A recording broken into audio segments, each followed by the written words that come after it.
Hello friends, welcome to DK life style.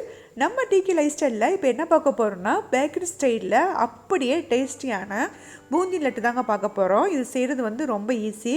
பாருங்கள், இப்போ நான் ஓப்பன் பண்ணி காமிக்கிறேன் எந்த அளவுக்கு நல்லா ஜூஸியாக வந்திருக்குன்ட்டு. இதே மாதிரி இதே அளவோட செஞ்சு பார்க்கலாம். வாங்க வீடியோக்குள்ளே போய் பார்க்கலாம் அது எப்படி செய்யலான்ட்டு. அதுக்கு முன்னாடி நம்மளோட சேனலில் முதல்ல பார்க்குறீங்கன்னா லைக் பண்ணுங்கள், சப்ஸ்கிரைப் பண்ணுங்கள், என்னோடய சேனலுக்கு சப்போர்ட் பண்ணுங்கள். இப்போ நான் பவுல் எடுத்து வச்சுருக்கேன். அதில் இந்த ஒரு கப் அளவில் நம்ம வந்து கடல மாவு எடுத்துக்கலாம். இதை வந்து நல்லா வந்து சலித்து எடுத்துக்கலாம். இப்படி சலித்து செய்யும் போது மாவு வந்து கட்டிப்படாமல் இருக்கும். இப்போது சுகர் சிரப் வந்து ரெடி பண்ணிடலாம். நான் எந்த கப்பால் அளந்தேனோ மாவு அளந்தேனோ அதே கப்பால் 3/4 கப் அளவுக்கு வந்து சுகர் எடுத்துக்கலாம். அதில் வந்து தேவையான அளவு தண்ணி ஊற்றி, அதாவது சுகர் 3 அளவுக்கு மட்டும் தண்ணி ஊற்றி நல்லா கொதிக்க வச்சிடலாம். இப்போ பாருங்கள், மாவு வந்து நல்லா சலித்து எடுத்துட்டேன். இப்போது கொஞ்சம் கொஞ்சமாக தண்ணியை ஊற்றி நம்ம இட்லி மாவு பக்குவத்துக்கு வந்து மாவு வந்து கரைச்சி வச்சுக்கலாம். நான் வந்து ஃபுட் கலர் சேர்த்துருக்கேன். உங்களுக்கு விருப்பம்னா நீங்கள் ஃபுட் கலர் சேர்த்துக்கலாம், இல்லாட்டி வந்து ஸ்கிப் பண்ணிக்கலாம். இப்போ பாருங்கள், எண்ணெய் வந்து காயுது. தேவையான அளவு எண்ணெய் ஊற்றிக்கலாம். ஊற்றிட்டு இப்போ வந்து எண்ணெய் நல்லா காஞ்சிருச்சு. நம்ம எடுத்து வச்சுக்கக்கூடிய மாவை வந்து பூந்தி கரண்டியில் சேர்த்து கொஞ்சம் கொஞ்சமாக வந்து பொரித்து எடுத்துடலாம். உங்கள்கிட்ட பூந்தி கரண்டி இல்லாட்டி கூட நீங்கள் சாதாரணமாக கண்ணு வச்ச கரண்டியில் கூட நீங்கள் வந்து யூஸ் பண்ணிக்கலாம். பாருங்கள், இந்த மாதிரி ஊற்றணும். அப்போ தான் வந்து நல்லா தூக்கி ஊற்றணும். அப்போ தான் வந்து அந்த பூந்தி நல்லா பொரிஞ்சு வரும். பாருங்கள் எந்த அளவுக்கு வந்து சூப்பராக பொரிஞ்சு வந்திருக்குன்ட்டு.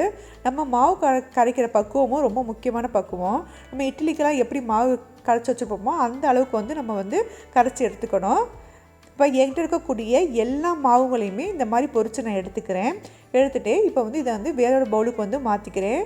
இப்போது சுகர் சிரப்பும் ஒரு பக்கம் வந்து ரெடி ஆயிடுச்சு. அதில் 2 ஏலக்காய் சேர்த்து பாருங்கள். இதுக்கு வந்து கம்பி பதம்லாம் அவசியம் கிடையாது. நம்ம குலோப் ஜாமுனுக்கு எப்படி செய்வோமோ அந்த பக்கம் வந்து கரெக்டாக இருக்கும். இது வேணும்னா நீங்கள் வந்து சுகர் சிரப்பில் கூட ஃபுட் கலர் சேர்த்துக்கலாம். நான் சேர்க்கலை. நம்ம பொரிச்சு வச்சுக்கக்கூடிய பூந்தியை வந்து நம்ம சேர்த்துடலாம்.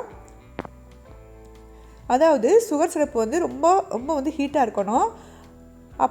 அப்போ வந்து நம்ம பொரிச்சு வச்சுக்க பூந்தியை வந்து சேர்க்கும்போது நல்லா வந்து அந்த சுகர் சிரப்பை நல்லா இறுகி கொடுக்கும்.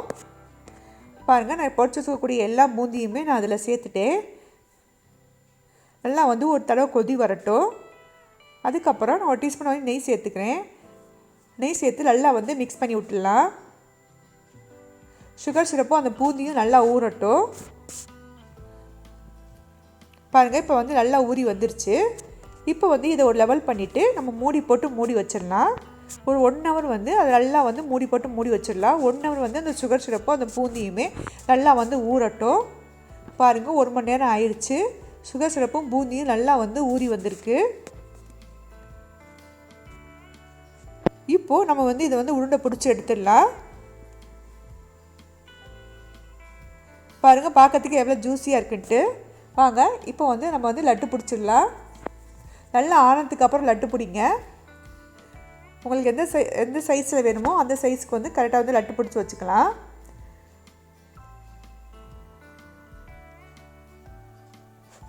இதே மாதிரி என்கிட்ட இருக்கக்கூடிய எல்லா மாவுகளையுமே லட்டு பிடிச்சி வச்சுறேன். பூந்தி லட்டு செய்கிறது ரொம்ப கஷ்டம் கிடையாது, ஈஸி தான். அப்படியே வந்து இந்த டேஸ்ட் வந்து பார்த்திங்கன்னா அப்படியே பேக்கரியில் வாங்குகிற டேஸ்ட்டோட நல்லா இருந்துச்சு. நான் இப்போ வந்து ஓப்பன் பண்ணி காமிக்கிறேன். பாருங்கள் எந்த அளவுக்கு வந்து நல்லா வந்து ஜூஸியாக வந்திருக்குன்ட்டு. ஓகே ஃப்ரெண்ட்ஸ், கண்டிப்பாக இந்த வீடியோ உங்களுக்கு பிடிக்குன்னு நம்புகிறேன். இந்த வீடியோ உங்களுக்கு பிடிச்சிருந்துச்சுன்னா என்னோட சேனலுக்கு வந்து லைக் பண்ணுங்கள், கமெண்ட் பண்ணுங்கள், சப்ஸ்கிரைப் பண்ணுங்கள். தேங்க்ஸ் ஃபார் வாட்சிங்.